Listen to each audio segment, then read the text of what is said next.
You know, I was thinking, I came to the world with a volume of 12 and out of 10, like really loud.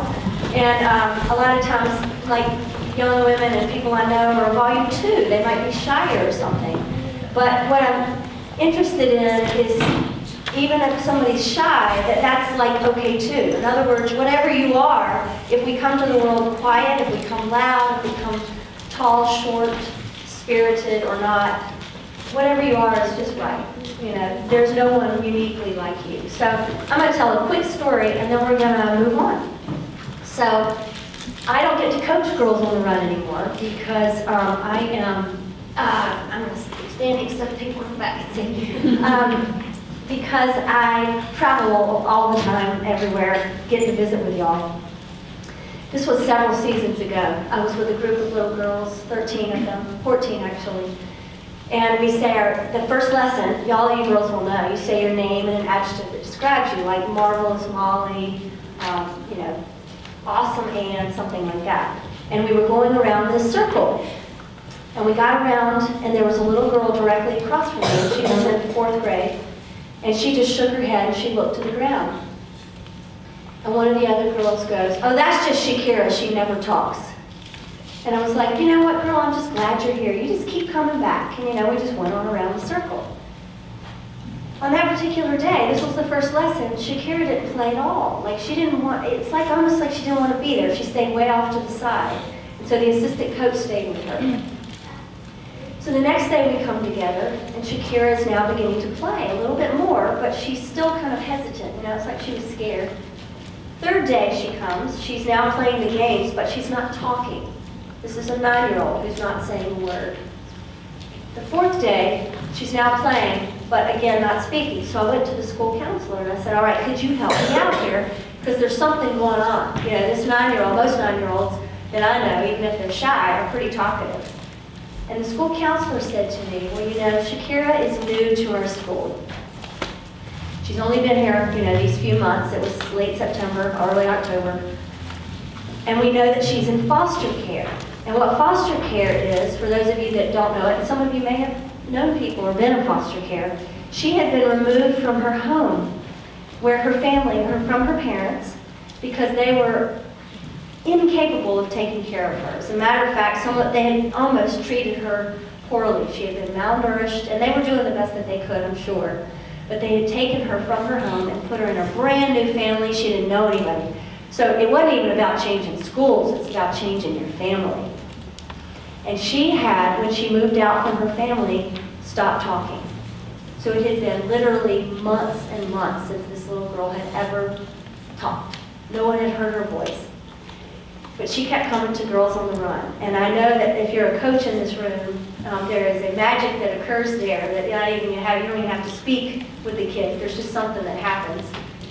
And I began to see this little girl over the course of those 12 weeks, you know, like that light within her began to shine a little bit more brightly. And when she was right with the world, like when things were good, she would just float across the asphalt, you know, like it was beautiful. And when she was angry with the world, it's like her feet would slam that pavement, you know. So on the very last day of Girls on the Run, I put all these little girls into a circle and we put our arms over each other like this. And I said, all right, let's just say one word to describe our experience. And my hope was that this girl would have felt safe enough to finally share her voice, okay, to just say one thing.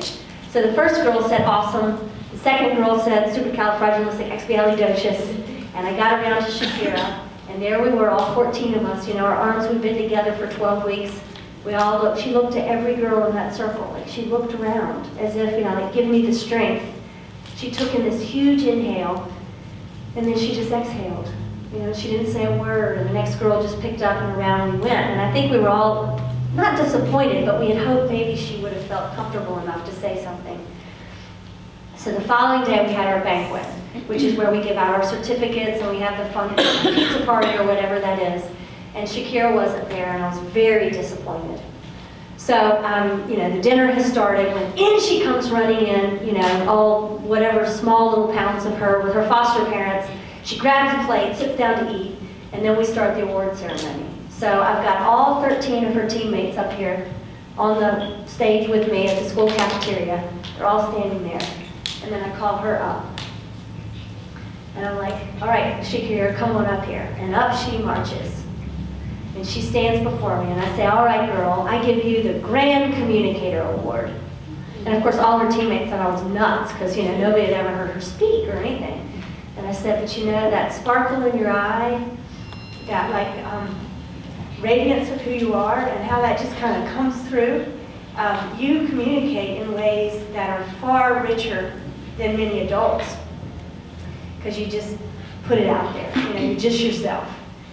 And this little girl pulled out of her back pocket a card, and she handed me that card.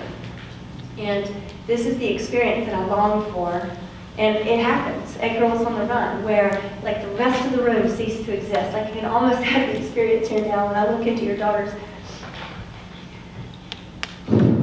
eyes.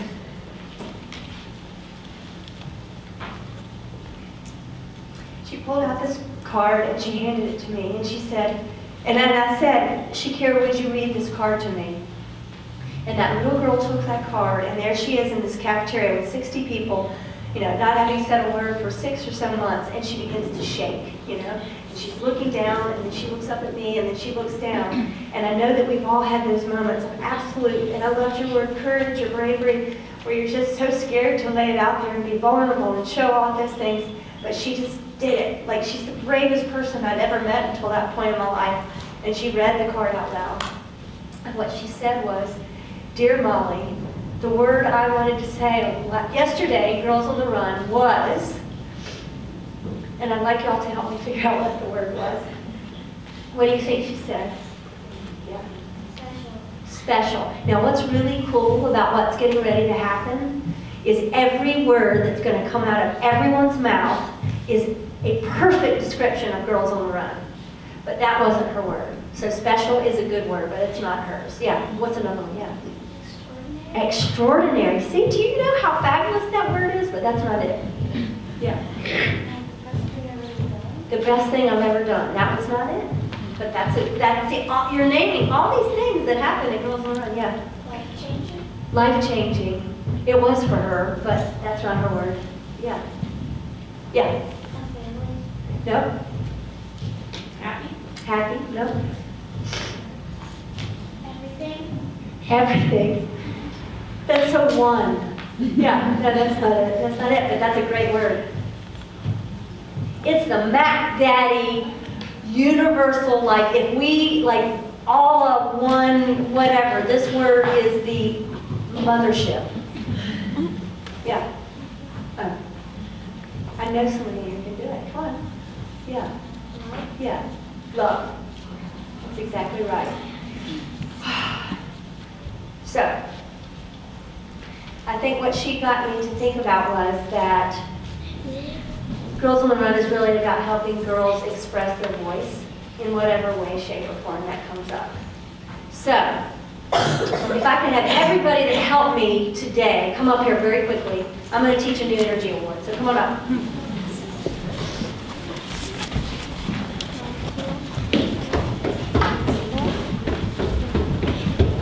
It's not really new, but my son, who is now 16, came up with this when I started Girls on the Run, and I like it. And so in honor of him, who is back home, probably mortified that I'm going to be doing this, it's called the Firecracker. Do the coaches know this one? Do y'all know this one? Okay. So what we're going to do is we're going to give these ladies the Firecracker. I'll demonstrate it first, and then everybody's going to actually stand up and give them the Firecracker, and then I am done. And I don't know, Heather, do you have some closing? Yeah, we have a little video. Oh, cool, cool, okay. So here's the Firecracker. This is my version, all right? Bang! Shh!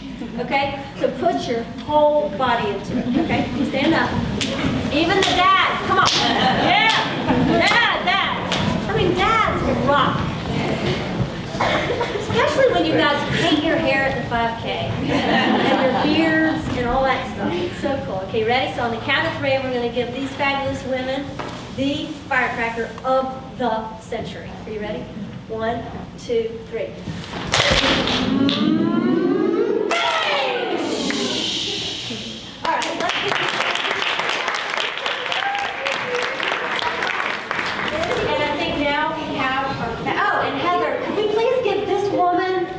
her team. You guys are rock stars. Let's give everybody a